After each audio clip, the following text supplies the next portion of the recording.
Welcome back, everybody, to another episode of the XoneBros. This is your positive gaming and Xbox community. Thank you very much for being here.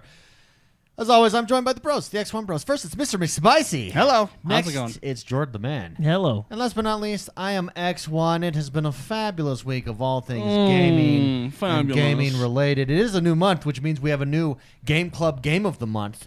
Our Game Club Game of the Month this month For May. is the dinosaur game. What's it called again?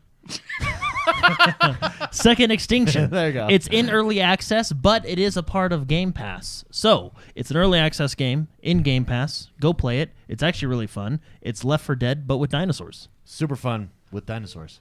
I downloaded it, but I've not yet had a chance to I jump played into one it. round. I played as the sniper Australian cowboy guy. How is it? Is it as good as you thought it would be? Not as good as Well, you I thought just it would played like the Explore the World, so I didn't play co-op Yeah. yet or anything. Yeah. So I just ran around sniping raptors' heads off. be? That's cool. Good for Yeah, you. that's You cool. know what? Good for you. And every time I did it, I said, "Clever girl." Clever girl. Hold on to your butt.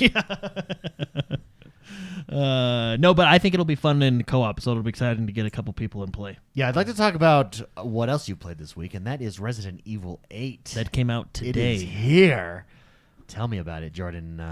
Where does it lie in your opinions? So we're only in May. So out of all the games that have come out this year up until now, I think this, as of right now, is my choice for Game of the Year. Really? Yeah, it's really, really well done. It's that good. It's very well done. Wow. What makes it? What did they do really well? Well, basically, Boobs. yeah, they did that part really good, especially on one character. No. Jordan was telling me before the show, and he was telling me the things he liked, but about 10 minutes of the 12 minutes of telling me was about the bosoms. Oh, really? Are they physics enabled? No. There's just this one. Well, you guys know her. She's the lady from the trailer. She's the really big lady. Yeah. She's like a vampire style lady, right? And she's kind of like gross, but really attractive at the same time. And it kind of confuses you when you like, you're kind of like, wow. Well, I could never be that repulsed and attracted. Yeah, it's to kinda, someone at the it's same like, time. yeah. So how is it story wise and feel wise? Because that's what appeals in the commercials, anyways. Or sorry, the trailers is this Brothers Grimm type of feel. Yeah, this well, fairy tale. the feel to the setting is really cool. So So there's a lot of stuff that happens like right in the first 5 minutes of the game. Like it just hits you. So what's really nice is before you even load up the game, it asks you if you want a recap of Resident Evil 7, and it shows you a recap of what happened. So you will benefit more from this game if you've played Resident Evil 7. If you've played any game previous to that, there's a lot of little Easter eggs, like different, like they talk about the BSAA, which is from number 5. Okay. Different things like that. Yeah. So I would suggest watching the recap at the very... Should we pull up the trailer? Actually, I could, yeah. Yeah, pull up the newest trailer. It's really, really good. Resident Evil. Just do Resident Evil Village trailer 4. So who are you playing as? You play as Ethan Winters, which is who you Okay. played as in Resident Evil 7 Biohazard. Oh, okay. And we like Ethan Winters. Yeah, no, I correct? think Ethan's a good character. I think I said this before when we were talking about it. I like Ethan because I think he's a player character. Like, you can see yourself in As him, Ethan. yeah. Whereas when you play as Chris and Leon and Claire and Jill, which are all great characters as well, they're kind of that superhuman action hero character. You know what I mean? Which, some of us can probably see ourselves in them, but, But most of us cannot. But most of us Well, cannot. most of us don't sprint on the treadmill like David does. You know? That's right. So I think Ethan Winters is a good good player character because I think you can relate to him. But so it continues. It takes place 3 years after number 7. Okay. So you continue as Ethan and his story. A lot of crazy stuff happens in the first 10 minutes of the game, and then you kind of get going into it, and there's a lot of good stuff. First thing that's really good is whether you have ray tracing. Okay, I should say I am playing from the Xbox Series X, and my perspective is from that point. It has ray tracing. Yeah, so whether you play with ray tracing on or off, I think this is one of the best looking games out. Really? Yeah, this game is, even if you have ray tracing off, this game is incredibly good looking. They used the RE engine, and they did some work on this game because it looks really good. It plays very stable. I won't get into that stuff because there's a lot smarter people in the world that do that for us, like Digital Foundry. They did a video on it, and it's really stable across all the platforms. Like they did a good job on this game. The setting, I think, is fantastic, which is you start out in the village. Okay. Makes sense. Once you get going. Story checks out. Yeah. which is kind of like you said, a gothic. That's the gross girl. But not gross at the same time, you know? Yeah. Like, look what she did. You're like during that scene, you're kind of like, I don't know how to feel. I like this, but I don't. Yeah. You know, it's one of those. So is this in-game footage that we're watching? Yeah, that's in-game footage. Really good. Yeah, no, that's really good. And there's no cutting to cutscenes. Like just like Resident Evil 7, as you play out through the game, it seamlessly takes you into these story scenes or cutscenes, if you will. They're cutscenes. Dang. It's really well done. There is, like I said, you'll benefit more if you play Resident Evil 7, but there is a recap that'll catch you up. And then there's a lot of little Easter eggs if you played some older games too. But going back to the setting very cool, this gothic Brothers Grimm style setting, which I think is excellent. They do this thing. So Resident Evil 7 was kind of like reminiscent of Resident Evil 1. You were in the mansion. Sure. Whereas in Resident Evil 7, you were in the baker's household, which is basically a mansion, and it was kind of tight corridors, not very open space. In this game, it feels like they tried to meld the two together, because I would say I don't want to use the term open world, but it kind of is an open world when you get to a certain point, because it linearly tells you where to go, but you can essentially go back wherever you want to get different equipment, collectibles, treasures, stuff like that to upgrade your weapons and loadouts. So it's kind of open world, like it's one big map and you can see everywhere you can go, and you can go back and unlock different secret shortcuts, treasures, all that stuff. So it's really it's almost as if they're taking that because the village part is very open. You can go on roofs of certain houses, you can weave in between the streets, but then you'll get to the castle, which is very close to the beginning as well. The castle's more of like the mansion feel, very tight corridors. You're inside, you don't feel like you can spread out as much. So I think it's almost like they're blending the two together, and they do it really well. It's a nice balance. Yeah. I was telling Mark before the show, I do feel like this one is a little bit more combat focused than number 7. I feel like number 7 was more, it had more creepy psychological horror to it. It was a little, there was still action in it with its boss fights and stuff, but I feel like it was a little bit slower paced, whereas this one I feel like is more action oriented. It still has its slow spots, and there's still a lot of jump scares and some weird stuff going on, but it does feel more action oriented, which for me is okay. I don't mind either way as long as they do it right, because you get your shotgun like within the first 5 minutes. Now, for a player like me, that's very comforting, because you want guns and you want them quick. Yeah. So, but no, it's really well done. It looks good. The setting is cool. The story is presented to you, I think, very well. There's a mystery, especially if you've played number 7. There's a mystery about what's going on, and you don't know what's happening. And it makes you want to progress through the story, and it makes you want to read all the papers on the ground, so you get little clues about what's going on and why it's happening, and kind of makes you want to push forward to learn more about what's happening. Mm-hmm. But they've always done that. I think they always present that, because they did this in number 7 too. They present the story in a very cool way that keeps you moving forward to unravel the mystery. Yeah. You mentioned ray tracing. Do you recommend is there a big difference between having it on or off? Because you said it's pretty both ways, but if you could, would you choose? In certain, so I think you can tell more when you put it side by side, as opposed to just switching back and forth, because you have to reset the game when you switch it. There are certain areas, like the mansion, for example, where you can really notice the difference when ray tracing is on. The chrome of things seems shinier. The reflections on the marble, because the floor is all marble, the reflections on the marble floor seem a lot more vibrant. You can actually see the reflection of, let's say, a statue. You can actually, with ray tracing off, you just see like a light as a reflection, like a static reflection. Mm-hmm. But with ray tracing on, you can actually see the outline of the statue in the reflection of the marble. Yeah, you can actually see the reflection. So there is a difference in certain areas.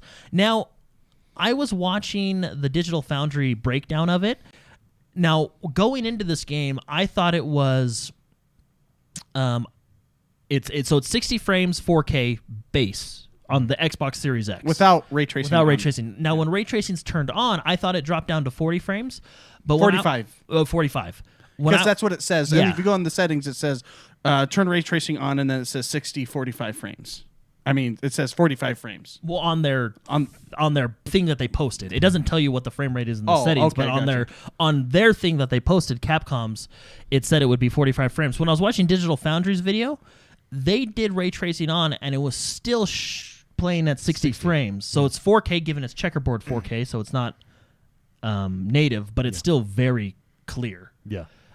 Then you have 60 frames plus ray tracing. Now, I think if you turn on HDR and ray tracing, I think that's might be where it drops down. I don't know. I don't know. But I was under the impression that it was going to be 45 frames with ray tracing on. But from what I've watched on Digital Foundry and from what I can see, it's still, like on Digital Foundry's video, when they have ray tracing on, it shows 60 frames, and there is some dips down to like 50-ish, and then back up to 60 during like really intense things.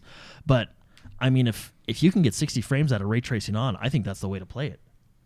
Yeah. Because in their analysis, everybody should go watch So the video. did you played it with both on and off? So in the demo, I played with it off, and then we did one demo with it on. When the full game released, I've strictly just played with it on.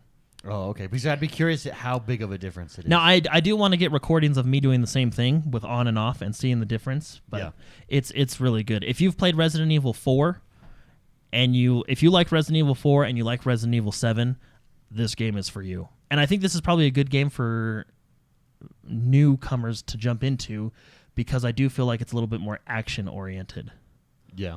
That's but good. it's really good. Their switch to first person, I think, was one of the best decisions they ever made. It was excellent in number 7, and it's even more excellent here because when there's a scene where someone sticks out a gun at you, and you can actually see down the barrel of the gun, like physically see down the barrel of the gun. That's and cool. It's quite, well, even this scene right here, the trailer we're watching, when she licks your blood, it's very, Way more immersive. the switch to first person, I think, was an excellent choice, and I like what they're doing with it. As of right now, I mean, we still got a long year to go, and we got a lot of good games coming out, but as of right now, it's my game of the year. Yeah, that's cool. This is a game I told you because Jordan and I were talking earlier, and I said I'm going to play this with my wife. This is that type of game for me, anyways. Let's go to another game that dropped today. Outlaw. Hood. It's Hood. Legends and Outlaws. And Legends and Outlaws. Now that dropped today. We've purchased it. The big question, though, do we like it? Have we played it? Mr. McSpicy. Oh, yeah. This is where I think you come in and tell us your thoughts on Let me switch over Hood, to the game. Outlaws, and Legends. Now, this is for those of you that don't know, go watch the trailer. This is like Payday, medieval Payday. If you're familiar That's a with Payday. really good way to put it. With PvP more focused than that one. This one, you have 2 teams of 4 going in to steal a chest of gold. You have different abilities with different characters. You have I think his name's Robin. He's like your spotter and range bow person. Is it Meredith? I can't remember her name. Meredith. She's like your assassin. You have a brute guy that can open doors that other people can't open. Yeah. You have a whole bunch of different heroic abilities with different characters that all play a role. So you can, if you all have different characters, you can be the same character. We can all be Robins if we wanted to, which is the person with the arch or with the bow.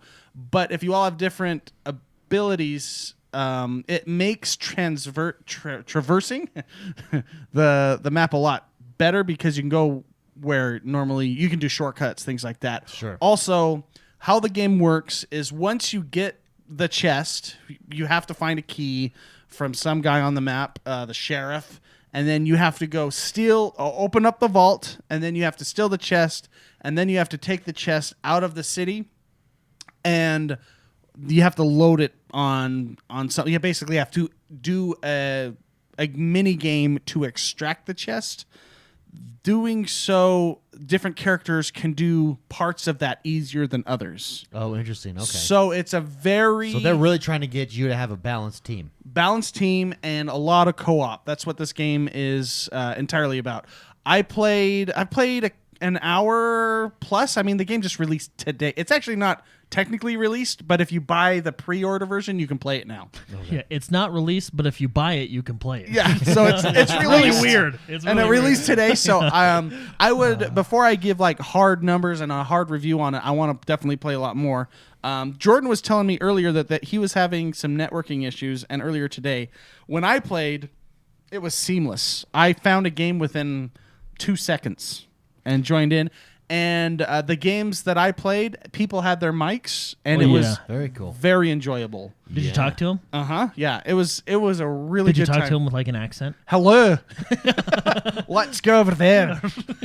I did not. I talked. I used my spicy. So voice. the reason this game is making some waves is because the concept is really cool. The way they present it is really cool. The problem with concepts is when they come to reality and you actually get to play it, it's not. Sometimes it's not what was portrayed. Is that the case here, or is it what you expected? No, it's actually pretty close to what they showed. What you do. My concern that I have is I hope it doesn't go the way of Evolve did, where that's similar in you had a monster and then 4 players versus a monster, and you go and you all have different kind of abilities to track down the monster. Yeah. My fear is it might be like that. And that game died off after about like 2 weeks. Yeah. What I do like about this game is the price point. It's only $25. After going through the it's like Payday, where you can upgrade your home, your heist. What do they call that? Your headquarters? Camp. Yeah, the camp. You have a training zone, stuff like that. There's a lot of things in that you can get different outfits by unlocking them with XP that you get from the game. The gold provides, heisting stuff. So you can upgrade all that stuff as you play. Very kind of similar to Payday. So my concern, like I said, was if it goes the way of Evolve, that would be disappointing. But I do like the price point a lot. If it was a $60 game, I would not like this game nearly as much. So what is the price point on this game? $24.95. That's nice. $24.95. Yeah, that's nice. Now is this With tax? Now is this going to be a seasonal game? By the See, way, I they set up it like that. Yeah. They totally could. The things that I was looking at that you can unlock are skins, different bows. They have red bows, ivory bows. They have crimson bows. Outfits. They have outfits. Some of the outfits are pretty dang cool that you can just naturally unlock. The game is set up to I could see them doing season passes. I could too, yeah. Obviously, I don't know if they're doing that or not. I don't know if the devs have announced that or not. I could be wrong if they do or not, but it could very well do so. And I think it would be a mistake not to do that. Because I feel as though they are a little limited in just what they have on the carrot on the stick at this point. Sure. That's why my fear is it's fun now, but in 2 weeks, is it still going to be fun? What's the staying power of this game? Yeah. Well, it's going to be interesting because I think this game is set up to where, of course, you can add more characters, which would completely change the dynamic of the game. Sure. With this style of game. You can add more maps, which will make things more interesting. Each character has perks that you can unlock as well as you level up. It's kind of set up like what's that one game where you shoot people? Call of Duty. You know how Call of Duty has 3 perk slots? Yeah. This game each character has 3 perk slots, and perk 1 has X amount of perks, perk 2, and you can choose 3 perks. You have to unlock them by progressing your character. So you could add more there. It's really, I think the way this game will stay relevant is how they handle their characters and how they adjust and balance their characters. Because this game is more fun when you have a team of separate characters that each have their own perks, strengths, and abilities, strengths that they can bring. Like, for example, the game I was playing earlier, I was John, and the guy told me to grab the chest because John carries the chest faster than the other 3. Yeah. Like, he's a big guy. So it's more beneficial for me to carry the chest than Robin because I can run to the extract faster. And what their Robin did is they just stood up in the tower. I forget what, we were on like a castle level. I forget what, but anyway, he was up in a tower and he was shooting down the enemies, essentially covering us while we escaped. Yeah, like and he can spot them too and let you know where they are. Super cool. cool. Then That's what I like. there's a support character that can heal us. I used him in the tutorial, but I didn't get to use I didn't see him use his abilities when I was playing with real people. So I mean, but basically, I don't want this game to be like, oh, there's going to be 4 Robins on each team because he's by far the best character to play. Yeah. You know what I mean? I think they need to have their strengths and weaknesses, so then you get the variety. I think depending on how they handle their characters, I think depends on how the longevity of this game. Sure. But I do agree. I think it's a very interesting game. After playing it, I want to play more. The strength of this game also is how much fun it is when you have a team that you're talking to. Mm-hmm. And so I was just in public matches. I wasn't playing with Jordan earlier. And the people that I played with had mics, and we had a great time. It was actually very, very fun. I can see this being challenging to enjoy the game as much if you had no mic and if you were alone, because it is a co-op game. Yeah. It's essentially a co-op game. With friends, people you know, this game can be extremely fun and a really good time. Is there a decent ping system? I couldn't see. Oh, ping. Oh, I thought you were talking about latency. Yes, it's the left bumper. Okay, and but is it any good, or is it just? Yeah, it's basically kind of like Apex. You hold it down, you can change what you say. If you just tap it, it automatically does what you're looking at. So, for example, I played Robin the whole time. I actually really like that character. He's the bow character. He's your spotter, warning about what's coming close and stuff. And so I would go up on top of like the roof, and I would point out to my teammates, "There's a dude there. There's a dude there. There's a dude there." And just like Assassin's Creed, they are highlighted to the teammates, and then they can basically forever see them. So these are the NPCs. So that's how I would say the ping system works. It's really good. I mean, it's Apex ping. Thank goodness for Apex for making that ping system, because now all games are starting to do that. It's true.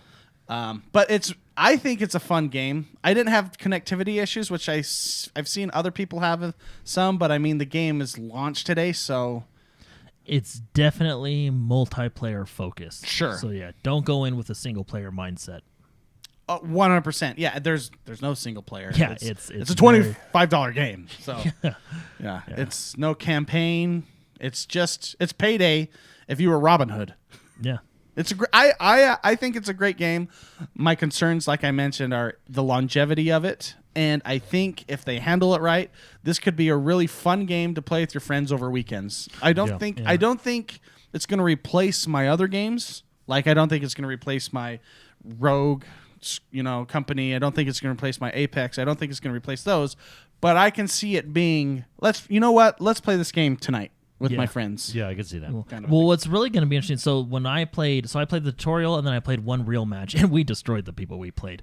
But what's going to be really interesting is once you get into, because it's that PvP aspects that makes it interesting, because you're focused on the PvE part of it to like get your stuff, but you always got to remember that there's another team trying to race you to that loot. Correct. But I think once everybody, basically what I'm saying is when you get into a good match, like a good PvP match, I think it's really going to be quite fun. Once everybody starts to learn characters and get perks and stuff, it's really going to, because like today we just steamrolled some people. Yeah.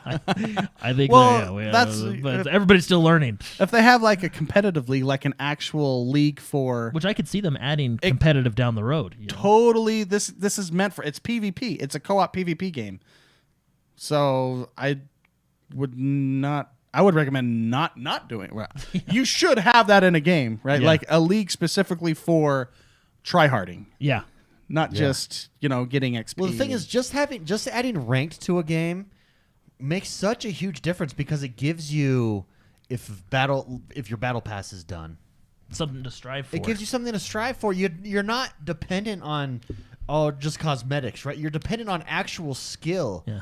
And not every game can do that, obviously, but you can, you should. And then what games do, I think Apex does this, but there's rank-specific rewards. So like in Apex, if you reach a certain rank, you get a certain weapon charm. Yeah. Which is really cool. So anyway. Yeah, on that note, guys, I'm ready to rank up in Rogue Company, baby. Yeah. You're close, right? You're almost close. to 30? I'm going to get there this weekend. That's my goal. Awesome. My downtime plan this weekend. Rank mode is to rank. Changes everything. It makes people not leave matches. Yeah. And that is a big deal when it's 4 versus 4.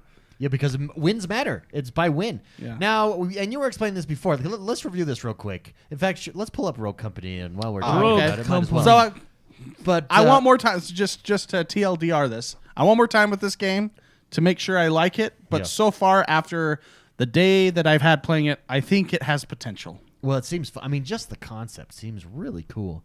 Yeah. All right, let's pull up Rogue Company. Yeah. So right? Rogue Company, I'm really enjoying. Season 2 is coming out this next week, so that's going to be a blast.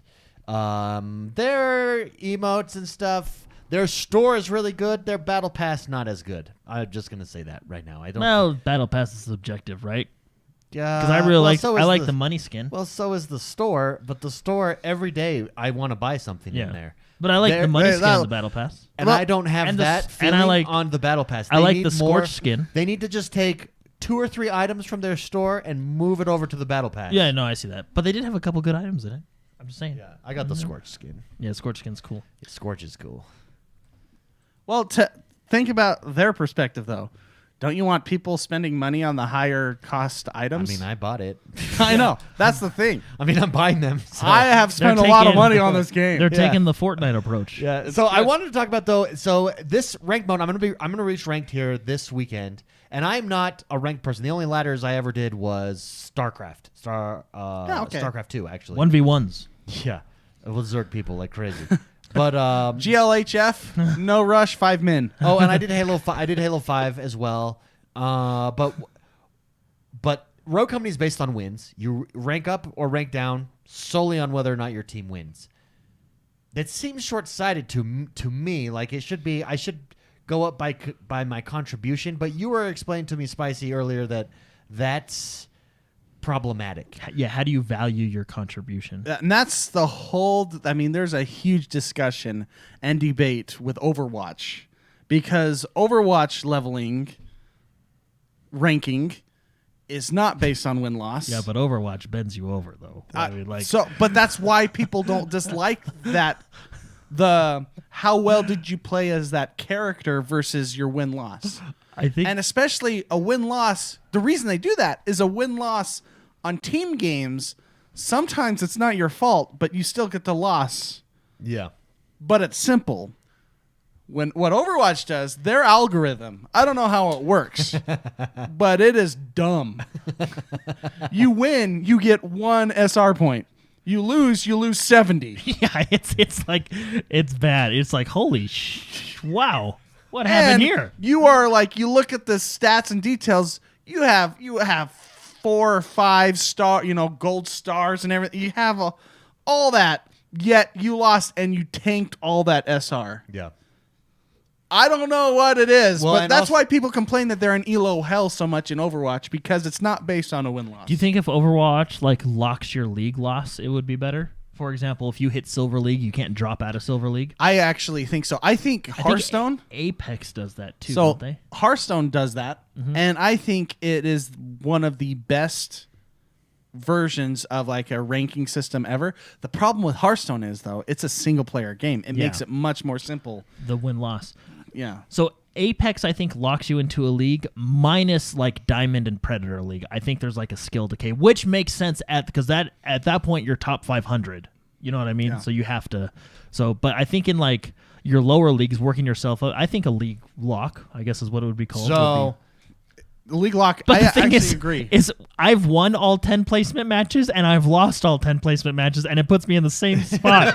So I don't know. Like I don't know what they're. Yeah, I don't know. Talking about Overwatch. There was one season, I think it was like season 4 or 5, way back when. I won 9 out of my 10. I got 2,500. Yeah. Very next season, I lost all 10 because I just wanted to get to it. 2,400. Like it was. I was like, I'm in the same spot. Yeah. It's weird. It's an interesting. Yeah. It's an interesting concept to think about. I mean, think of what the developers have to figure out, because you're not just figuring out a solo game. A solo game's easy, like Hearthstone. I think that's the best. I actually agree. I think StarCraft 2 is really good too, how they do it. Basically win-loss. You win, you get SR points. You lose SR points, and it's just how it is. Hearthstone, they lock it. So if you're in Bronze League 10, if you make it to Bronze League 5, you can't go past 5. If you make it to Silver 10. You're locked at 10, and they do it by 10, 5, 10, 5, 10, 5, all the way up to Legendary. And in Legendary, you stay in Legendary. It just puts you at like the bottom of the pack. It's actually a really good way to do that. And at the next season, the next month, they give you bonus stars. If you win a match, you get additional. It starts everyone back at bronze, but for those that were in Legendary or in Diamond, if you win a match, you get an additional 10 stars, essentially. And it bumps you. You win one game, it bumps you to like silver just by winning one. So it forces you forward way faster than skill levels of other people that are way behind you. Well, the reason it works in Hearthstone is because stars is when you get a win, you get a star. When you get 3 stars, you go up a rank. Correct. Yeah. And then 9, 8, 7, 6, 5. Yeah, all the way up. But what it does is it basically, like, for example, let's like say you make it to Gold League. And like Mark said, it basically registers, okay, this person was in Gold League, so we'll give them a boost to get back to Gold League first because that's where they, quote-unquote, belong. Yeah. And it's actually a really good system because then they don't have to spend weeks working through the ladders they obviously don't belong in, and they can kind of boost up to where they belong. Yeah, right? So Loyal Doyle, because that's my concern. So how do you balance it? Loyal Doyle in chat says, in a team game, it should be based on your personal contribution, even if your team loses, and that's a difficulty. So that's the problem. So a lot of complaints with Overwatch, that's what they do. They do it not just on your personal contribution. It's your personal contribution according to your character. The hard part about... So if you're in a a character with really good players, is that what they're basing it off? The community pool? So it's like, so if you're a Mercy, which is a healer, obviously you're not going to be doing damage. Yeah. You're going to be healing. So it's going to base it off of you healing. The problem with that is it doesn't work. And it's extremely complicated. The developers, Blizzard, is trying probably very hard to make it work, but they're introducing so many variables into that algorithm that determines where you should be. So if they just went back to win-loss, would it on improve? a team game? I don't know how you would. Well, there's so many. Win-loss is very simple in a team game. Because let's say you have, like, let's take Rogue Company because it's only 4 players. Let's say you have 4 players on comms. You're all friends. You're playing. The win-loss makes sense because as a team, you guys are communicating, doing your thing. When you get into personal contribution, which would be nice in some scenarios, it's hard because, for example, this person planted the bomb, but this person got 4 kills to protect that bomb. Who gets more XP? You know what I mean? And if you put a number on it, okay, bomb's worth 10 XP. Well, and then kills are worth 20 XP. Well, you'd have no one's going to plant bomb. Also, everybody's going to like go for it. You know what I mean? Nobody knows what is their algorithm because you'd have to hide their algorithm or people could try. Well, to that's what I'm saying. You can't tell them the XP because if you you can say win loss, you're only it doesn't change the game for anybody. Because like I said, if you give 10 XP for the bomb, but 15 XP for kills, no one's going to plant, and it's going to turn into team deathmatch, which is frustrating all on its own. Let me ask you this: so I'm 4 levels away from being able to do ranked in Rogue Company. That's why this discussion came up, and where we've played together. Yeah. Where you guys have played ranked, where do you think right now today, no practice, just where we're at, where do we fall in the ranked Rogue Company verse? I don't know. What does it go? Bronze, silver, gold, low silver, high bronze. It's usually where I belong. Yeah, we're probably, I'll put it in a percentile. Well, we're probably 75 percentile. Mid silver at the best. That's where we maybe usually 80%. end up in games. We're Actually, okay. Our win-loss ratio, I say, is pretty decent. Yeah, I mean we're okay. We're not stupid. The problem is a lot of the losers. Yeah, the problem let's be honest with ourselves. The problem is a lot of the games we're down a man, so we can't really tell. You know, that is true. Yeah, no, I like the appeal of personal contribution, and I think there's times when it would be beneficial, but I just think from a algorithmic standpoint, I guess that is super difficult to, because even going back to Overwatch or even Rogue Company. Saint is a support character. How do you measure a support character compared to a Scorch, right? Yeah. Scorch isn't necessarily going to plant the bomb. You'll want your Anvil to plant the bomb. You'll want your Scorch to go out and attack, and you'll want your Saint to support. How do you determine who gives the most? Yeah, what makes it challenging is objective-based games. Yeah. Or there's another point. like if you take Overwatch, for example, if I play the objective the whole time and Mark runs around the entire map and he gets 100 kills, who technically did better? Because I was on the objective, which won us the game, but Mark got 100 kills, which kept the enemies off the objective. Let him do that. Yeah, so exactly. So it's I just think I get why developers do win-loss because it's much simpler. I see the appeal to personal contribution. It's hard, you know. Yeah. Anyways, well, I'm hitting rank mode. I'm really proud of you. Rank mode is so much more fun. People don't leave. I want to play. I want to rank up high, guys. Let's be a team. Let's be a team. Let's train. And they don't do stupid things. They play the objective for the most part in ranked instead of just running around doing stuff. We plant the objective, and then everyone posts up at a different angle. Yeah. Even in pub matches. It was really awesome. well done. Well, and once we get in, like, your composition matters. Once you get into, it's like, okay, let's have a Dima for this. Let's do this. You know what I mean? It's really healer, it's exciting. DPS, tank. Well, I'm really excited. Let's jump. We have to talk about Xbox this week. FPS boost. They're just crushing it, dude. They're crushing it. So FPS boost on 74. I think it was 74. Jordan, you gotta get. Oh yeah, because I can't touch this anyway. Man. Yeah, we can order one. That's $35. Okay, we'll order one. Okay. I liked how he was caressing his mic, though. He's FPS boost on. That's how it is. Yeah, on 74 more games, which basically means if an older game, or any game for that matter, was previously locked at like 30 frames, you can now enable FPS boost, which will bring it up to 60 frames, and in some cases 120. Yeah. Which is very cool. It's super easy to enable. You actually do have to enable it. So you go to the game that has it enabled. You hit the start button. You go to manage game, and then there's going to be a button on the left side that says, I forget what it says, an optional options or something. You want me to pull it up? Yeah, you can pull it up. Anyway, basically, you go into that. You'll see it. It's in your manage game section, and you enable it. You enable FPS boost or the other one, auto HDR. Yeah, very that cool. works So for did some you go games back too. and do that to any games? I think Battlefield 5 was Oh, nice. one of them. There's a whole list. There's a ton of them. All the Assassin's Creeds are on there now. I think Battlefield 5 was on there.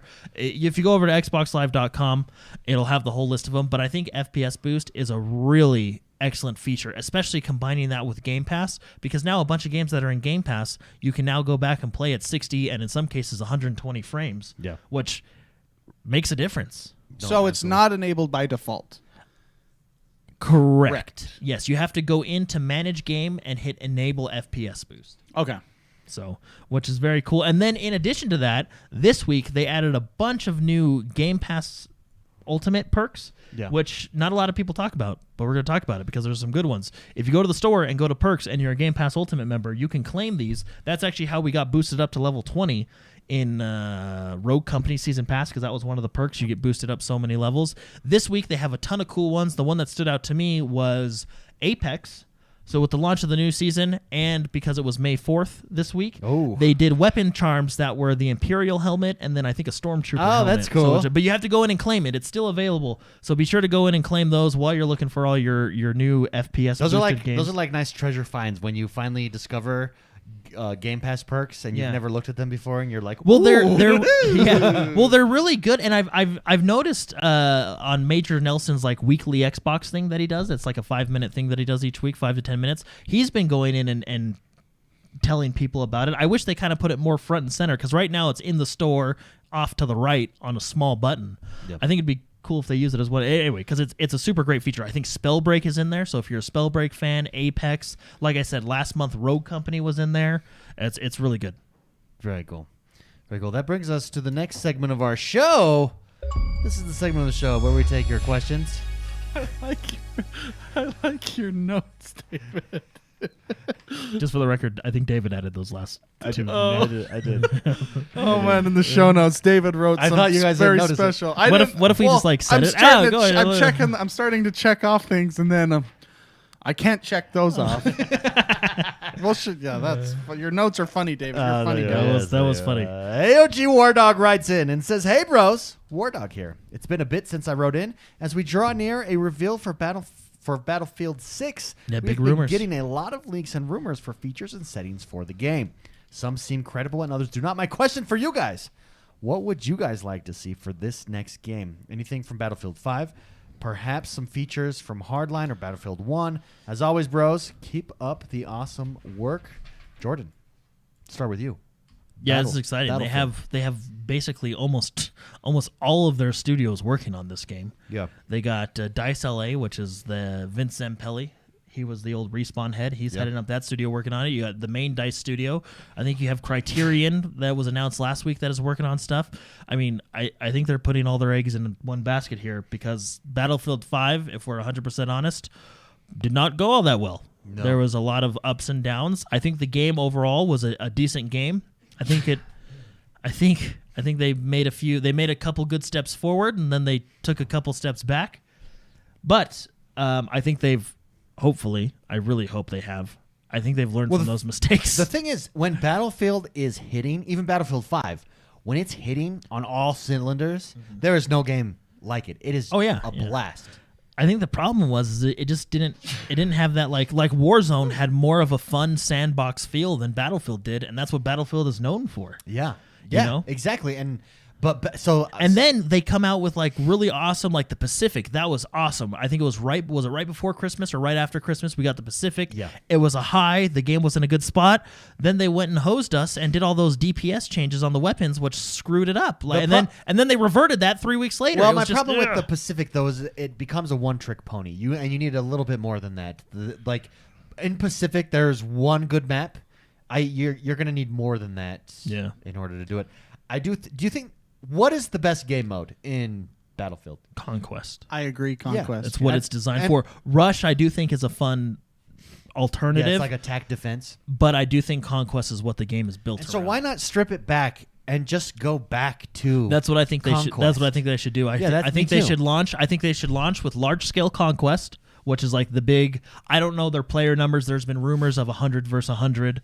Coming out for the next one. I think 50v50 is kind of a good Battlefield sweet spot. Yeah. But anyway, we'll see how it works out. What was Battlefield 2? 30? All the way up until I think we got to the Xbox One X.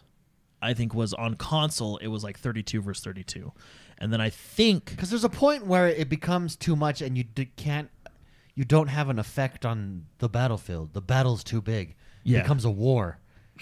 I think that's the appeal for a while, and that also it's a plus and minus. Yeah, but it is disheartening to play really well and have it affect nothing. That's the only problem. Although when you go to Battlefield, that's what you're playing. There's not too many games like that. Yeah, the give and take there is the trade-off, if you will. The trade-off is the experience of the Battlefield. If everybody's in there, everybody's playing, it's great. It's cool. It's a cool experience. The sounds, the sights, what's happening. It's a real Battlefield. But love is a Battlefield. But I feel like there's a sweet spot that they've strip it back. What I think they should do is this is the game mode list that you should have, because I'm not going to play Battlefield to play team deathmatch. You know what I mean? Like that's like you said, you're going to Battlefield for a reason. You know? So I think you have large scale Conquest, which is usually what they always have because that's the main game mode. Whatever number you want, whatever, that's fine. I think you have the same type of numbers for a Rush game mode, and then I think you have what is it called, Squad Conquest, which is Conquest but smaller scale. So I think it's only like 20v20 or something like that. I don't think you flood the game with a bunch of different game modes. I think you get rid of Grand Operations. They were in Battlefield 5. Some people think they're cool. I think the idea of them is cool. I don't think they really work. I'd rather just go into the game and go on, Grand Operations is where you start on like a battleship? Well, no, you start in a map and like it's Rush, and then you complete that map, and then you go to the next map and it's Conquest, and then you go to also people don't have an hour and 30 minutes per game session. Yeah. Yes. Well, that's what you're getting with Battlefield. Like you're getting those big game modes. Yeah. Like you're. Well, I think it's like when. Oh, sorry. Go for it. I was gonna say, like, when you play League of Legends, you're not expecting to play a 10-minute match. You know what I mean? I think it's that same. Yeah. No, I agree with. I think strip concept. it back. Spicy. Anything to add? Yeah. Well, there was. I know what your game mode you're talking about. The ones that just don't end. Yeah. I mean, we get that in Battlefront too. You know what was the Battlefront one? Where Galactic, where you'd go back up and then go back down and go back up and go back down, and you're 2 hours in, and it's just which I guess they do have just finished this game. Yeah, so, but no, what I really want to see with Battlefield 5 or 6, or Tell where are we at? Tell 6? me. Yeah, 6. Yeah, Whatever 6, this one is. 5.7. Yeah, whatever this one is. I think Modern Combat is the best setting for Battlefield, 100%, because then you have, I think that's where you hit your stride. The attack helicopters, the jets, the vehicles. Yeah. I think you actually, let's be honest, in World War II, you had tanks. We didn't really have that much to counter tanks back then. That's why they were dominant on the field. You had the plungers. Yeah, which were cool. Plungers, that's right. But The bomb plunger. yeah, but I think Modern Combat is best because I think it's easier. Everything has a counter, which is good in a Battlefield game. I think, I don't know, I just feel the maps are a lot better. Like in Battlefield 4, when you had the Levolutions and the skyscraper fell down, I think that stuff was cool. I basically want a refined and perfected Battlefield 4. I don't want Levolutions. I think Levolutions were cool. No, I don't want Levolutions. I don't mind building destruction. I don't want Levolutions. Why not? Give me one good reason. Because I think You don't have one. I think Battlefield 4 sucked because of it. No, I think No, Battlefield it had 4 other sucks because reasons. of other reasons. No, I think Levolutions was one of For the the best. first year. Because Levolutions, you had to do stuff to Levolution No, the thing. yeah, but I don't want that. I want it stripped back. When I say stripped back, I want it stripped back, baby. No, I think Levolutions are cool. I would rather have Levolutions than Behemoths from Battlefield 1. I agree with that, yeah. Because with a Levolution, you can change the map, but it's still fair for both teams. Also, in modern combat, what counters a nuke? Hey, look, if you, I know it does. I know it does. Oh, go ahead. Jack Bauer. yeah, if you, Jack Bauer counters a nuke. He's countered you it mean many times. In modern warfare. I don't know if you could do that in Battlefield because I think it's much easier to get 30 kills in Battlefield than it is in like Call of Duty. Let's say if you get 300 kills, you can nuke the map. Yeah. Wow. Because when someone gets a nuke in Modern Warfare, you're like, well, I guess he deserved it. Play the next game. Well, he deserved it. So Spicy, anything to add, take away from what you would do to Battlefield 6? Yeah. I would perfect.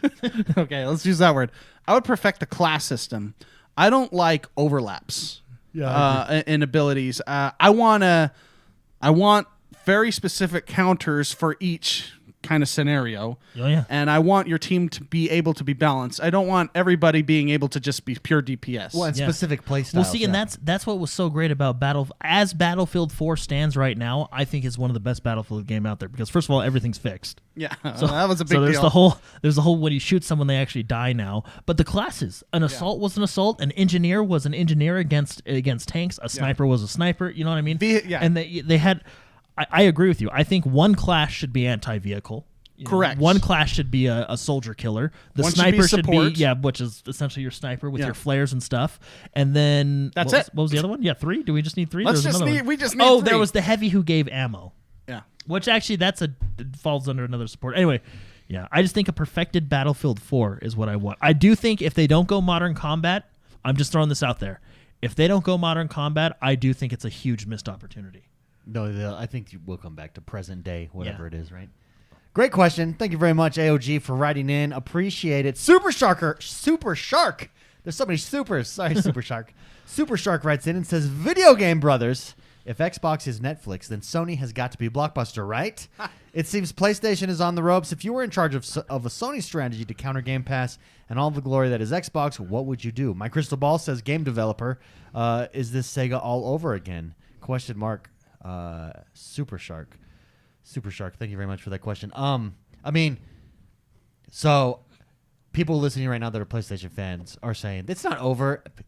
I don't think that's what Super Shark is saying. I think what he's saying is if they don't do something, the way that the industry is going, Sega dropped their Dreamcast out of nowhere and dropped out of the sky. And the Dreamcast. Microsoft, if Microsoft is Netflix, Sony has to become Amazon Prime. I mean, that's just the reality. If that's the way that it's going, I think they will. Yeah. I don't. No, I think look, Sony's not hurting. That's for darn tootin'. But I think I don't know. They're working. I mean, look, Microsoft took years to implement this. You know what I mean? I remember when Game Pass first came out. What did we have, like 20 games? 100. Did we have 100? We had 100, but It just felt like like 20. Netflix was like the home videos. 80 of them sucked, and yeah, like, in there was a couple. 2012, it was just like everybody's home videos on there. There wasn't any good movies or shows or anything. I mean, Microsoft has put a lot of time and effort into this. I think Sony is starting to do stuff like this with their what is it? The PS, basically all the old PS. They have a list of 20 PS4 games that do play on PS5 as a part of their subscription. I think PlayStation Now was essentially, if you think about it, the first iteration of Game Pass. But the problem with PlayStation Now is you weren't actually playing it on your it was kind of a weird server thing. Anyway, so I think look, what Sony does good is first party games. Their first party games are solid. So don't you think if they threw that into a Game So Pass if they, thing, it would be super tempting to get? Yeah. They would. Well, I crush mean, it? to be honest with you, and I know a lot of people were like, "Oh, it's all old games. Who cares?" But when PS5 came out and they had that, I think what's it called? It's not PlayStation. They called it something, but it's basically all the old games or the PlayStation 4 games like God of War, Spider-Man. That's PS Now. Yeah, and they all come up with you, like they all come up to the PS5 with you. I think that was a great deal, especially for a launch of a console, because you have 20 backlog games right there ready to play while you're waiting for the new games to come out. But I do think, I don't know, I think Sony will do something. They're not doing nothing. Let's be honest. They're not doing, whether it's something like that or their own version to get people to come over. But I think his point is interesting though. If you've ever read the book, what is the book? Console Wars? Console Wars. Yeah. Console Wars really highlights this fact, and that Sega was on top of the world at one point, and a few years later is only a publisher in the hardware business, and that's really interesting that they can come out of nowhere. It could happen to Xbox. It could happen to Nintendo.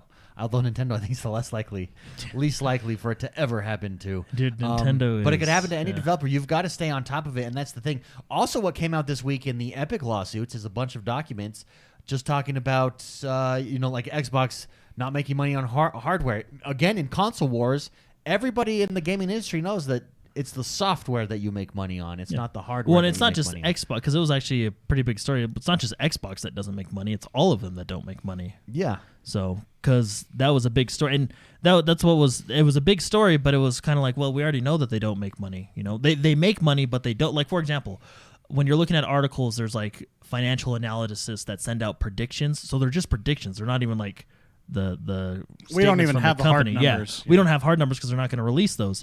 But it basically talked about how, like, for example, PS4 made money, but PS4 made, I think it was like $4.8 billion on software. PS4 lost $1.4 billion on hardware. Altogether, PS4 profited $3 billion, right? Yeah. So it's, I mean, I think I think they all lose money on hardware. That's just the name of the game. Yeah.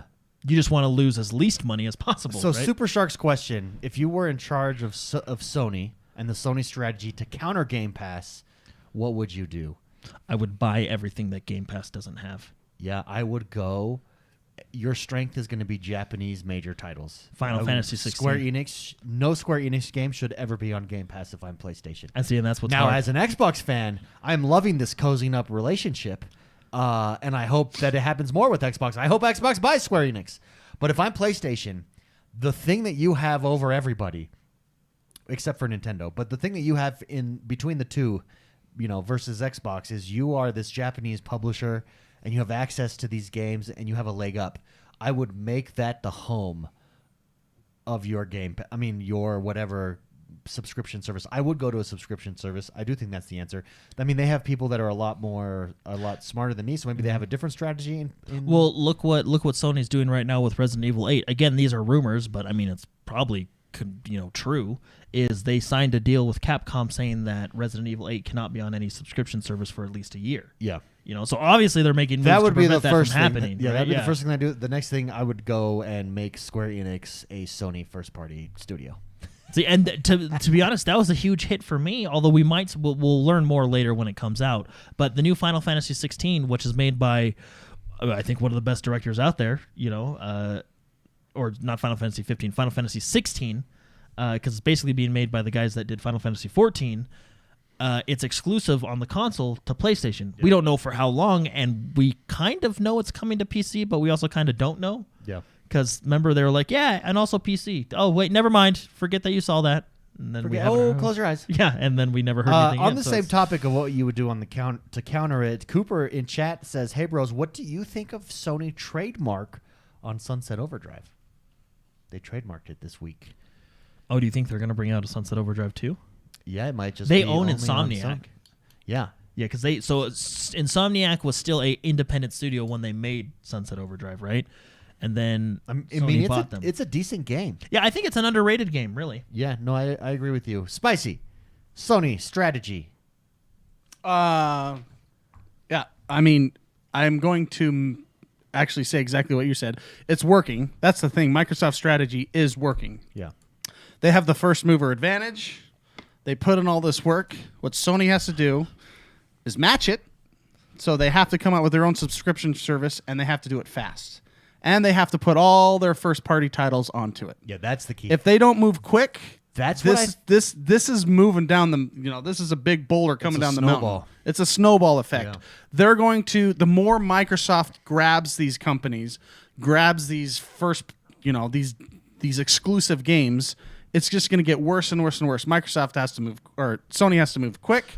They have to have their own first-party titles on a subscription service.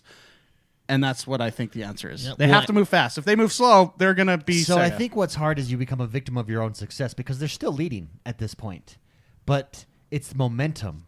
There's a lot of momentum Yeah. going on, yeah. Yeah, and you might be too late to. It's going to be interesting to see how it goes. Maybe there'll be a new console wars book written on this and that would be really I'm interesting sure to there read. will, yeah. And to Mark's point, Xbox already grabbed EA Play. Rumor is they're trying to get the Ubisoft service as well Yeah. this fall. So, I mean, that's a Microsoft- lot of games. They're removing all these players for Sony to catch up. They're playing the They're game. living hitmen.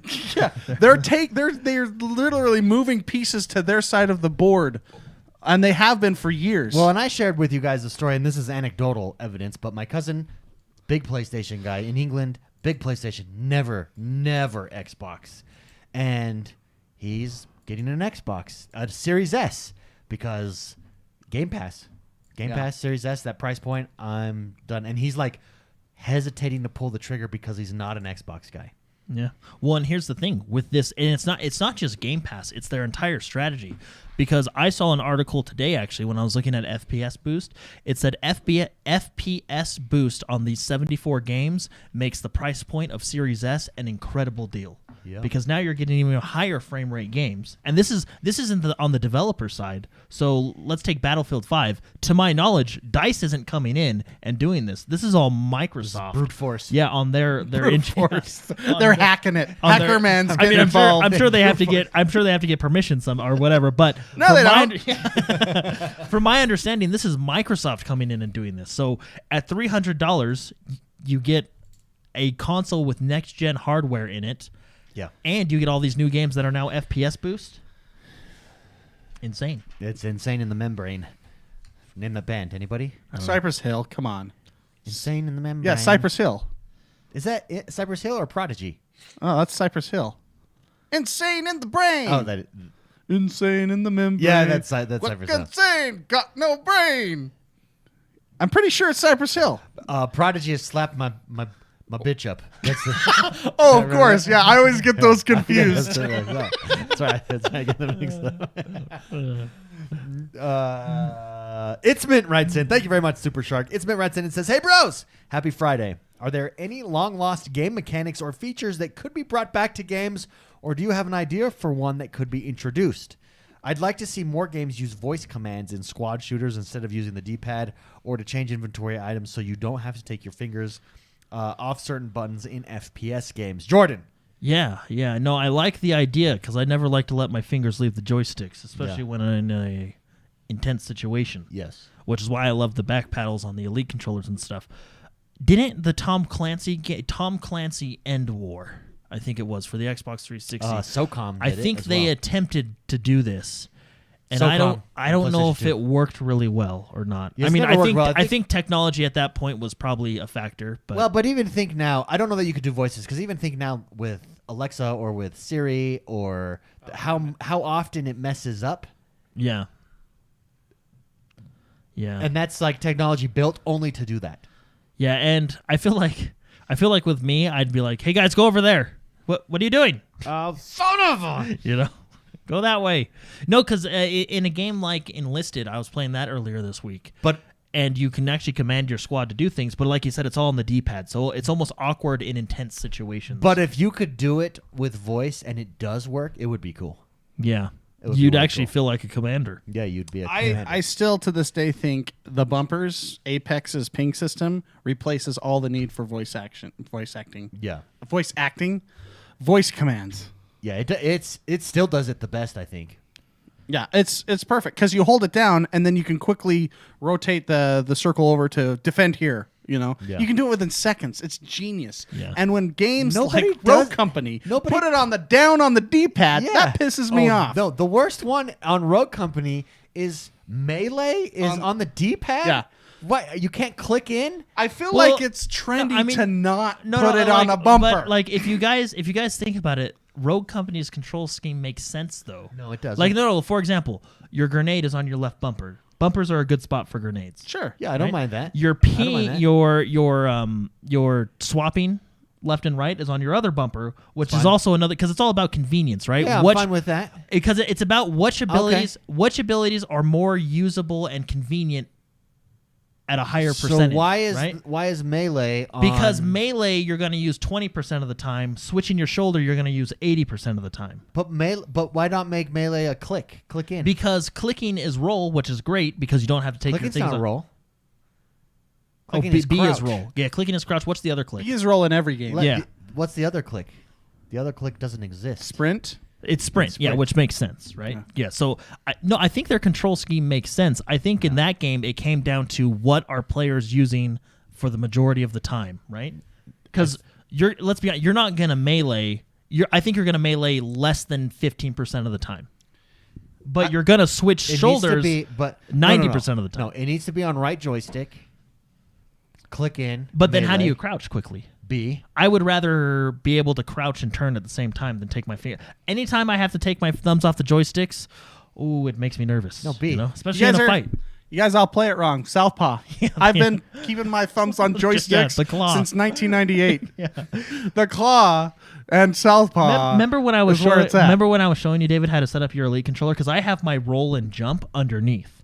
So when I roll, No, I have it there too. I Yeah, I have can it there roll too. and turn my camera at Yeah, such a I have it too. smooth I actually get arc. get kills with that. Yeah, because yeah. of that. That's what I'm saying. No, but Don't take your thumbs my off the problem is joysticks. Melee still. I was killed by Melee, and it's because I couldn't counter it, and it pissed me off. I'm telling you, Yeah. you would not be having this discussion if you were a Southpaw claw player like myself. No, I agree with you. Melee's like the D-pad is a crappy spot. We'll be honest. No matter what controller you're on, the D-pad. That's why it's usually Also, like your why lesser does the stuff. D-pad still exist where it exists? Why? This is my suggestion. Why not divide the D-pad into 3 so it's up, right, and down, over by your thumb, and right next to your joystick, or maybe on this side of your joystick, it's up, left, and down.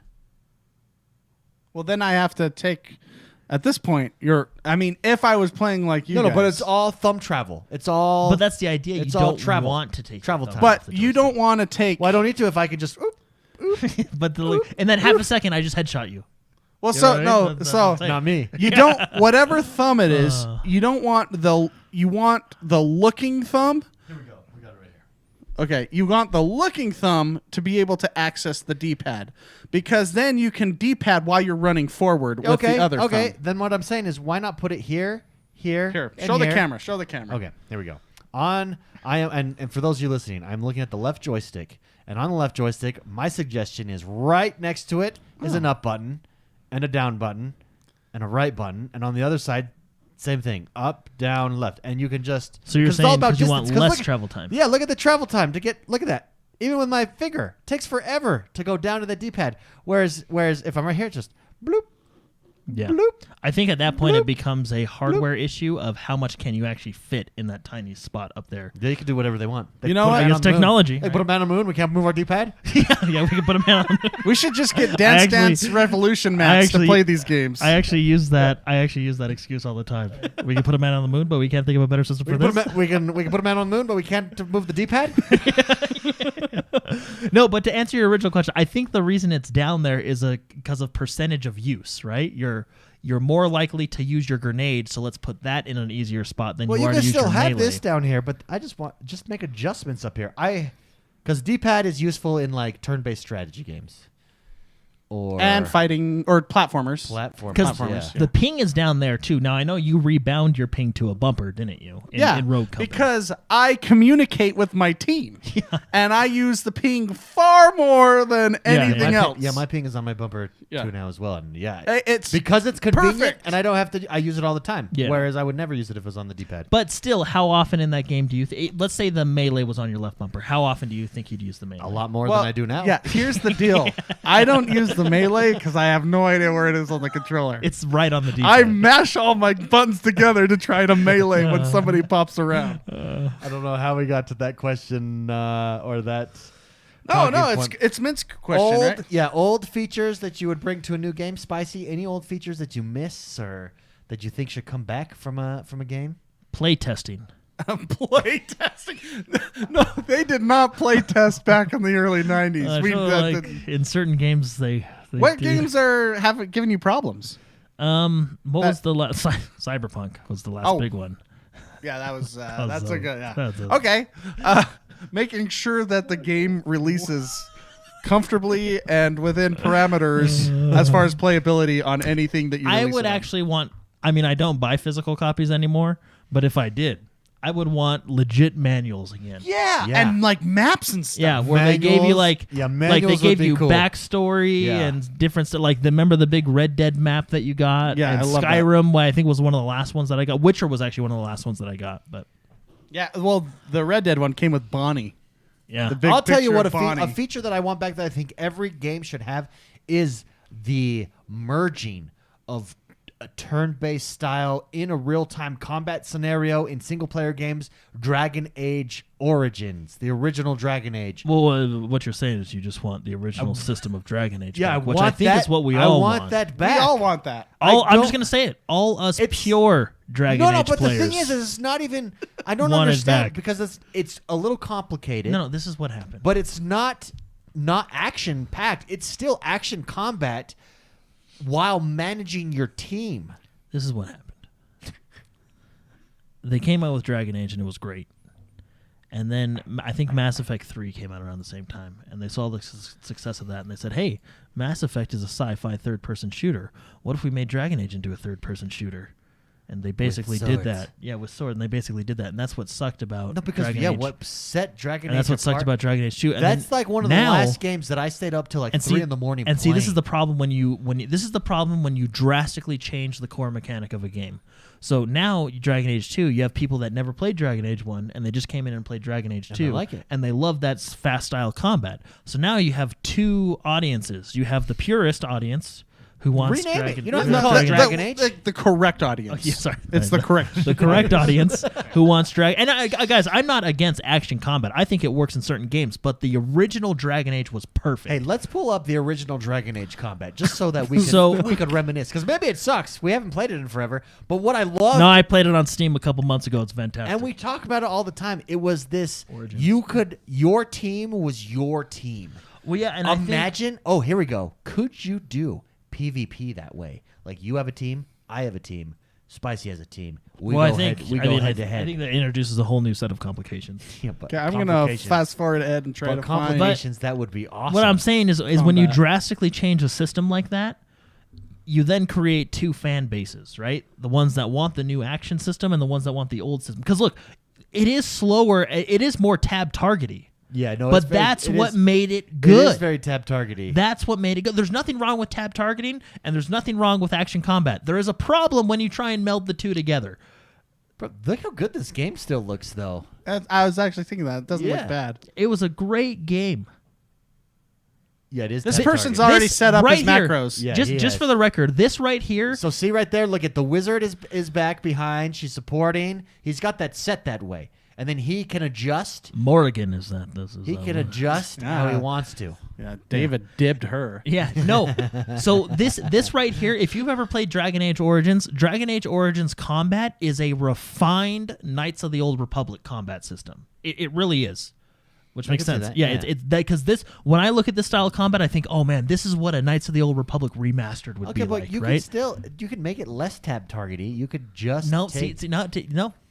That's where you Yeah. have problems. No, no, You're leaning into the no, wrong no. Yeah. All you department, gotta do- Well, David. if we All you make gotta it do a is little bit more casual, adjust the animations of your people. See, like this one doesn't look as tab targety. Look at that. Yeah, look, they're like moving. There we go. Get on the move. Doesn't matter how they move it; it's still tab targeting, right? Well, I mean, and I don't think that this is not tab targeting, but it's a tab target. I'm impressed with this player, whoever we're watching. He do you must know be how at the end game. Yeah, do you know how many times I press spacebar to pause and look around and like? Yeah, me too. I know. Because he's not doing it, but you can go into a sky view Yeah, and actually command your troops. I know.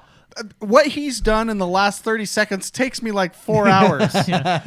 Now, the one thing that frustrated me about the sequels to Dragon Age, more so than the combat change, is the fact that they took away the amount of customization I can command my party to do. In Dragon Age Origins, you were allowed to tell your party, heal this character when he's under 20%. Heal me when he's under 10 when I'm under 10%, right? yeah. In Dragon Age was it 3? Inquisition? They only give you like 2 options. Like No, it's they console versus PC, I believe.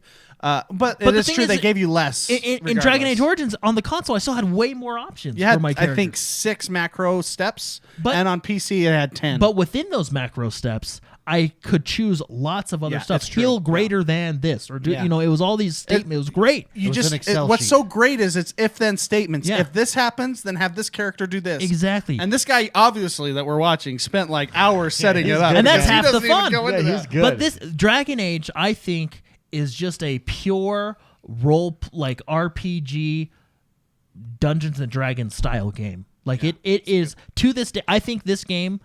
Well, Divinity Original Sin as well. But yeah, It's so good. I think Dragon Age Origins is, and I'm just gonna say it. I know it's gonna make a lot of people mad. I think by far is the best game in the Dragon Age series. I Oh yeah, I agree. I played the first time I turned on 2, and you get to the first fight, and I'm like all stoked and excited because I love Dragon Age. It felt nothing like Dragon Age, and I turned it off. Yeah, well, see, and that's the problem with number 2. And then you have number 3, which again, not a bad game on its own, but they're trying to meld the 2 audiences together, and it would just been more effective if they went one way or the other. And in my opinion, they should have went the purest way. It's which is Mint. Dragon Age. Great question. The correct way. The correct way. Thank you very much for writing in. Appreciate Man, it. we went sideways on that question. Reactor League writes in. It says, "Hola, bros. So, wondering your opinion on this." Olo? Hola. Oh, Okay. Olo, bros. Should or could you see a time where Microsoft makes their PC Game Pass titles part of xCloud as well as console games? Obviously a different setup, but it's something that, if done, would really separate them from the pack, in my humble opinion. Yeah, why not? Yeah, I agree too. I think that's kind of where we're at. I think Microsoft is being so aggressive. I think Microsoft is playing for all the marbles. One isn't the beta versions of like the desktop xCloud stuff? Aren't they working on like using xCloud on your desktop? Yeah. Yeah. So as soon as it gets there, it makes it a lot easier Yeah, for it them to does. drop I in think the PC I games. think that will probably You would just come have to say eventually. this is only playable on PC. Yeah. Or something. I don't know. I think it's only a matter of time. Yeah, I agree with that. Before I they think it's take only over a the matter of world. Yeah, correct. Yeah. Oh, I'm sorry. I'm gonna turn. You guys are watching. Well, I this really want to gameplay, go play this game. really and wanna I'm watch gonna turn that off so you guys focus on what we're doing here. Hopefully, this is one of the games that. you guys just stop and just watch. I hope this game Dragon benefits Age. from SPF boost. Yeah, there you go. Great question, Reactor League. Thank you very much. Speaking of all the marbles, do you remember when you would play marbles? It would be like Marble Week at school. Did you guys have that? We had that Marble Week in No, I elementary played. school. I played Magic. I played a real man's Anyway. game. Marble Madness.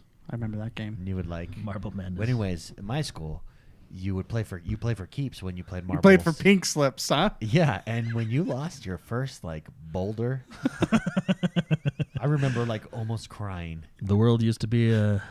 That was that's when when my- you realized the world sucked. That was when my innocence was robbed from me in 4th grade. Marble Week. No, it wasn't marbles. It was pogs with me. Same and you had thing. and it's like you're in a friendly game, and then somebody pulls out the is not big a- old like some dad Slammer. made it. What Yeah. is not a slammer? That's it's not your- regulation Your slammer dad's size. like military coin. Yeah, and then you're just like, wait a minute. This isn't a best. regulation game. And smack, they take all your pogs, and you just walk home in sadness and depression. Yeah, and then you but- realize See, adults, that would never happen with adults because it'd be like, you can't play that. You No. can't do that. But with kids, That's don't PC have that. gaming in a nutshell. Everybody like that has a $10,000 rig is destroying the $500 rig. So the kid with the slammer is a PC Master Race. Yes, he is. Of course he is. He's got the big old thing that cost his dad $10. Whereas our Pog Slammer was only like a 50-cent one we got from the card shop. The paper one we got from the cereal box. Yeah. Like, we had to punch out ourselves from Yep. cardboard. That's when we realized life wasn't fair. You have to ask for the official Pog seal on it. It needs to be an official. But see, we played in the streets, man. It all was Pogs, all Pogs were. It's like a Ponzi scheme for kids. totally. Isn't all that it what all is. trading card games are? No, but trading card games hide it really well. There you go. They hide it. They balance it behind your debit card. I mean, even Hearthstone. Isn't Hearthstone just a Ponzi scheme? You got to buy more cards to win. Yes, and then they step on your balls every time you try to do it. And I can't stop playing. I love And I Hearthstone. love that Yeah, game. I Who can't stop does? playing. Who has the best battle pass to date? Fortnite's definitely in the running. Yeah. Is there anyone unquestionable? And as far as like who does it best, I mean like the value, Hearthstone's definitely not in the running. Yeah, they're bottom 10. value, carrot on a stick. Yeah, I would say Fortnite, even though I haven't played it in a long time. And Fortnite has so many different currencies and so many different events They and make ways to things that you can get stuff. The thing is, they make it worth the battle pass. Like Hearthstone, it's only worth it for XP gain I because think- they give you the percent gain.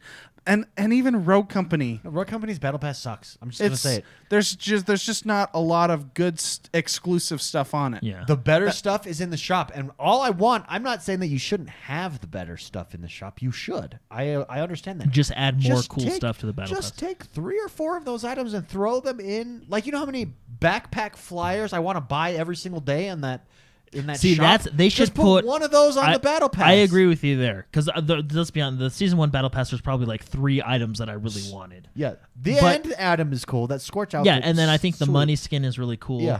But I agree. They should put more jetpacks. Yeah. In because first of all, And I feel like emotes. I'm the only one flying around with like colored jetpacks. Yeah. Oh, you have the American flag one, Yeah. and that I want to salute every time I fly Yeah. behind you. No, and then I have the other one from the ARMS event, the blue one. Yeah, what their battle pass is filled with is freaking titles and frames Which or whatever. have their place, No. but I think are less important than dances, Yeah, emotes. I and don't care. That's they have character their- skins are the number one. They thing. have their place in the battle pass in levels 1 through 10. Agreed. After level 10, I I don't think- want a freaking title. So it's a 50 battle pass thing. System. I think every 10 to 15 levels you should get a character skin. I would also say and an emote because emotes are the best. So Emotes every are- 10 to and 15 their levels emotes are really good too. Yeah, there are. Because if you do every 10 levels, that's about that's 5 new character skins. You could do every 10 level with character skins. And see what sucks is the sprays. Yeah, Those have been terrible and everything. Yeah, Yeah, but and- you have to have the crap to get the good stuff. Yeah. I think that, you No, have again, to. It's like the sprays- Mozambique. Sprays. You need See, to have the yeah. worst gun to have the best gun. Sprays, titles. Like, how often do you look at a dude and you're like, look at his title? I don't care. What I'm looking at is, whoa, look at that emote that he just did. Look at the color smoke. And you that's just coming have out to from laugh behind him. every time Jordan pulls Does out a his saxophone. which he paid for in the store, which just take that and throw it in the battle pass. Just But- one. I'm not asking for everything. Yeah, but Mark, Fortnite, you're right. Fortnite, I think, does it best. How does Call of Duty do? See, I don't play Call of Duty. They do the Call of Duty. It's all about gun loadout skin things. yeah, and like different Blueprints. skins for- But do they do a good job? Yeah. It's okay. It's basically there's like a few cool things in each it battle kind of pass, has but- that pay to win feel a little bit, but that's what. but you it's want. on the line. So But it's right on the- Apex? How's Apex battle? Okay. Apex is decent, If but it's Fort- if not. I mean, there's a Fortnite- lot of fluff. If Fortnite for value does the best, who's in second?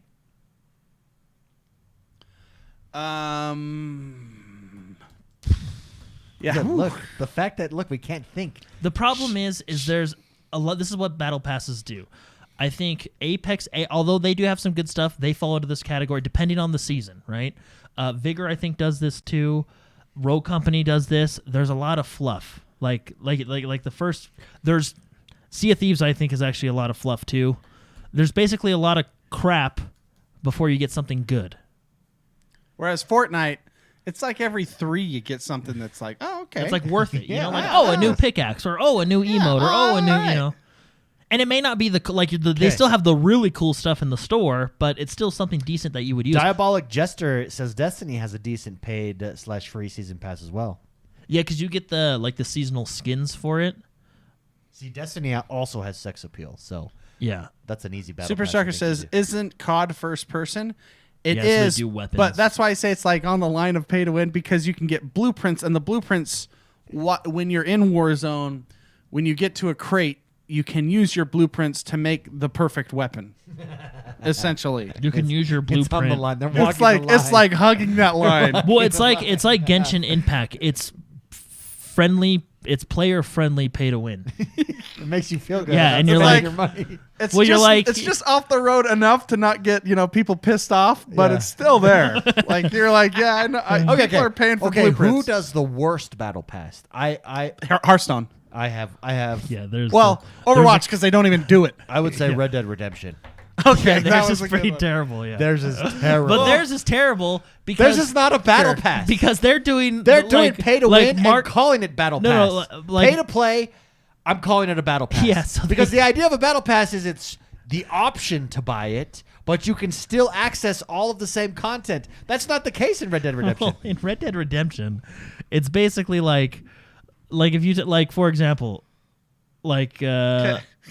This is the free. This is Hearthstone. That's the free. This is the paid. Okay, so let's just go back. Okay, we get one thing. There's like nothing on the paid. Yeah, there's nothing. Like it's bad. all the XP boosts are on the paid. That's what. Yeah, it's. But it's all your pay. Okay, theirs is pretty bad. That's pretty bad. you just don't get stuff. Well, and That's pretty bad. what makes theirs bad is they replaced the old system that was better, and gave us that. Yeah. Which again, season 2 is better, but it's still anyway. I'll show. No, so the problem with Red Dead Redemption is let's take let's do this. Let's take Rogue Company. Rogue Company has a lot of it's the first battle pass, so I usually give them leniency. I'm gonna go right? ahead Because and it's their show first everybody time. if they can see it. Keep talking.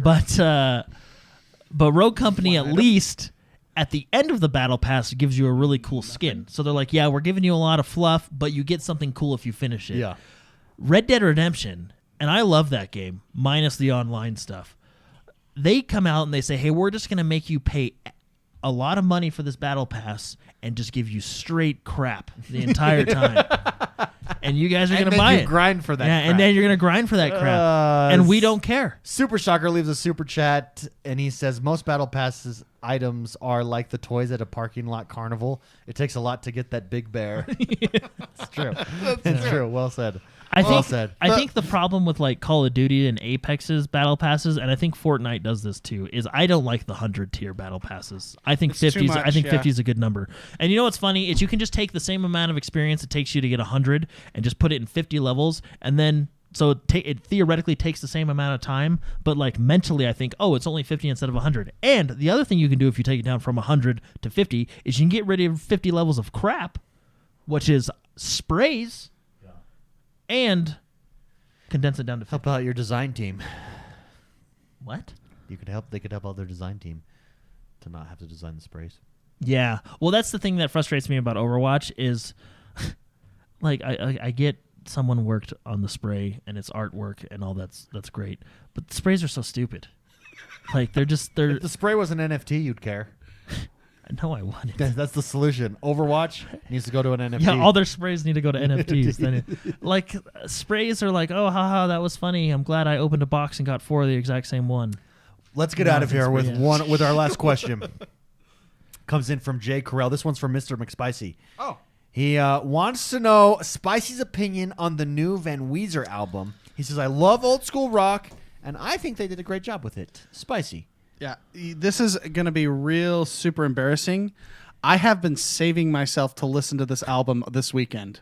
I have been No spoilers. Yeah, no spoilers on this album.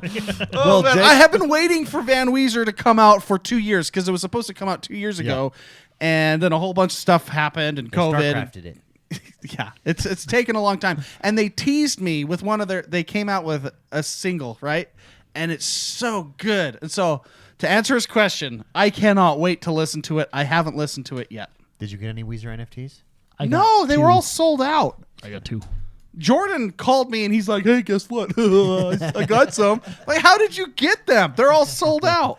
Well, Jake Carell, remind us the dark web. Yeah, next week I will tell you my opinion. To ask that question next week. Thank you very much, everybody, for listening today. Thank you for being here. Thank you for hanging out with us. E3 is close. We're gonna do. When is E3? What's the June? date? Yeah, so we've got a couple weeks, and we'll do our E3 predictions, and then stuff will fire up again. Oh, I gotta say, this was episode 360. Yeah, That's cool. Yeah. I just want to say how cool that was. like The Xbox 360. Oh yeah, And like 360. You know, yeah. I guess like it wasn't that cool. No, that's cool. You know what? Make it awkward, I'm David. just I'm gonna tired. make your. I'm tired. My mind is not working. I'll throw on that outro music. How does that sound? That's what I was waiting for. Okay. And then I'll continue. Thanks everybody No, for guys. joining the show. Thank you very much for being here. Thank you. David's executable just crashed again. Yeah, thank you. Thank you for hanging out with us. Don't forget to go leave a review over on Apple iTunes. Go leave a review over on Spotify. Have a great week. Enjoy gaming. Be positive. We'll see you guys next week. Walking away from so far to find a better way. I'm walking away from the silence of your bright against it. I just wanted to be happy. I didn't want to be so strong. I don't understand why you leave me so alone. You love, oh, you know, oh, you know.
I'm walking